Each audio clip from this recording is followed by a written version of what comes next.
Hello viewers, welcome back to my channel. আবারও হাজির হলাম তোমাদের সামনে নতুন আরেকটি প্র্যাকটিস পার্ট নিয়ে। আশা করি সবাই অনেক ভালো আছো। আজকে তোমাদের সামনে আলোচনা করব class 6 lesson 24 wonder of the world 2, বিশ্বের বিস্ময়সমূহ 2। A1-এ বলা আছে read the words in column A and match them with the meanings in column B. Column A এর শব্দগুলো পড়ো এবং সেগুলোকে কলাম বি এর অর্থের সাথে মিলাও। A1-এর আনসারে বলা আছে লোনলি মানে হচ্ছে একাকিত্ব, আইসোলেশন মানে হচ্ছে বিচ্ছিন্নতা, স্পেয়ার মানে হচ্ছে পরিমণ্ডল, এরিয়া মানে হচ্ছে এলাকা, ইম্প্যাক্ট অর্থ হচ্ছে ফল বা প্রভাব, ইনফ্লুয়েন্স মানে হচ্ছে প্রভাব, ওন্ডার মানে হচ্ছে অবাক বা বিস্মিত হওয়া, সারপ্রাইজ মানে হচ্ছে অবাক হওয়া, স্পেসক্রাফট মানে হচ্ছে মহাকাশযান, a vehicle that travels in space, কোনো যন্ত্রযান বা বাহন যা মহাকাশ ভ্রমণ করে। A2-তে বলা আছে read the words in column A and match the opposite meanings given in column B. Column A এর শব্দগুলো পড়ো এবং কলাম বিতে দেয়া তাদের বিপরীত অর্থগুলোর সাথে মেলাও। A2-র আনসারে বলা আছে আনবিলিভেবল মানে হচ্ছে অবিশ্বাস্য, বিলিভেবল মানে হচ্ছে বিশ্বাসযোগ্য, অসাম মানে হচ্ছে চমৎকার, সিম্পল মানে হচ্ছে সাদামাটা, ফেবুলাস মানে হচ্ছে চরম ভালো, অর্ডিনারি মানে হচ্ছে সাধারণ, ট্রিমেন্ডাস মানে হচ্ছে বিশাল, টিনি মানে হচ্ছে ক্ষুদ্র, আপডেটেড মানে হচ্ছে যুগোপযোগী, ব্যাকডেটেড মানে হচ্ছে সেকেলে বা পুরানো। বিতে বলা আছে now read the following dialogue and fill in the gaps with the words from the list of words in the easier exercises. এখন নিচের সংলাপটি পড়ো এবং পূর্ববর্তী অনুশীলনীর তালিকা থেকে শব্দ নিয়ে শূন্যস্থানগুলো পূরণ করো। বিতে বলা আছে Nira have you finished reading, তুমি কি পড়া শেষ করেছ? Mongpru what do you think, Mongpro তুমি কি পড়া শেষ করেছ? তুমি কি মনে করো? মংপ্রো থ্যাংক ইউ নীরা, নীরা তোমাকে ধন্যবাদ। I must say they are really pleasant, আমি অবশ্যই বলবো এগুলো সত্যিই মজার। Nira Mongpro you see most of the time we have access to mobile phones or computers.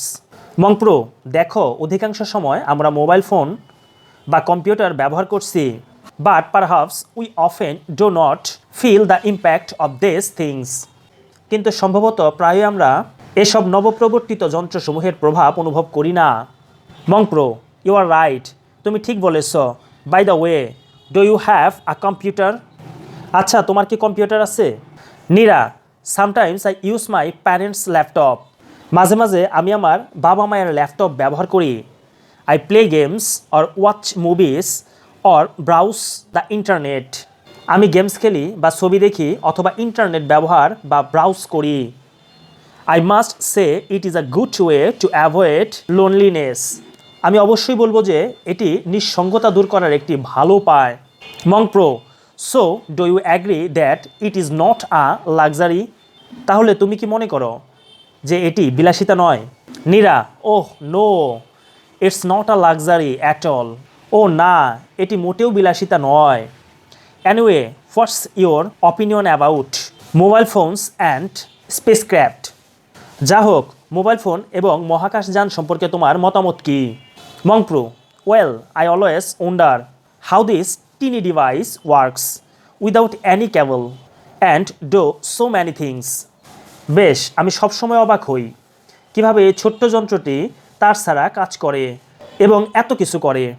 It's a pleasant surprise for us isn't it, এটি আমাদের জন্য এক মনোরম বিস্ময়, তাই না? Nira no doubt about it and spacecraft, এই ব্যাপারে কোনো সন্দেহ নেই, আর মহাকাশযান। Mongpro after reading the article we must say that it's unbelievable, লেখাটা পড়ে আমরা অবশ্যই বলবো যে এটি অবিশ্বাস্য। সিতে বলা আছে what innovation around you surprises you the most, তোমার আশেপাশে নবপ্রবর্তিত কোন জিনিসটি তোমাকে সবচেয়ে বেশি বিস্মিত করে? Right I small paragraph stating what it is, how it benefits you and why you are surprised, এটি কি, এটি কিভাবে তোমার উপকার করে এবং তুমি বিস্মিত হও কেন, বর্ণনা করে একটি সংক্ষিপ্ত অনুচ্ছেদ লিখ। সির আনসারে বলা আছে the most surprising innovation around me, আমার চারপাশের সবচেয়ে আশ্চর্যজনক নবপ্রবর্তিত জিনিসটি। In our modern life we have a number of innovations around us, আমাদের আধুনিক জীবনে আমাদের আশেপাশে অনেক নবপ্রবর্তিত জিনিস রয়েছে। দে অলওয়েজ সারপ্রাইজ মি, সেগুলো সবসময় আমাকে বিস্মিত করে।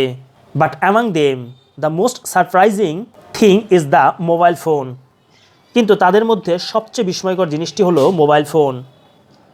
ইট is an ultra modern invention of modern science, এটি আধুনিক বিজ্ঞানের অত্যাধুনিক আবিষ্কার। Mobile phones have been a part of our lives, mobile phone আমাদের জীবনের একটি অংশ হয়ে গেছে। It is the easiest and most suitable thing for communication, এটি যোগাযোগের জন্য সবচেয়ে সহজ ও উপযুক্ত জিনিস। We can always bear it with us to keep communication with others, আমাদের সাথে যোগাযোগের জন্য আমরা এটিকে সবসময় আমাদের সাথে বহন করতে পারি। It is very easy to use, এর ব্যবহার অত্যন্ত সহজ। I always wonder how this tiny device works without any cable and does so many things, আমি সবসময় অবাক হই কীভাবে এই ক্ষুদ্র জিনিস তার ছাড়া এত কাজ করে। সো ভিউয়ার্স, আজকে এ পর্যন্তই। নেক্সট আরেকটি প্র্যাকটিস পার্ট নিয়ে তোমাদের সামনে আবারও হাজির হব। সে পর্যন্ত সবাই ভালো থাকবে, সুস্থ থাকবে। যদি ভিডিওগুলো ভালো লেগে থাকে তাহলে অবশ্যই লাইক, কমেন্ট, শেয়ার এবং সাবস্ক্রাইব করে পাশেই থাকবে। Till then, bye by.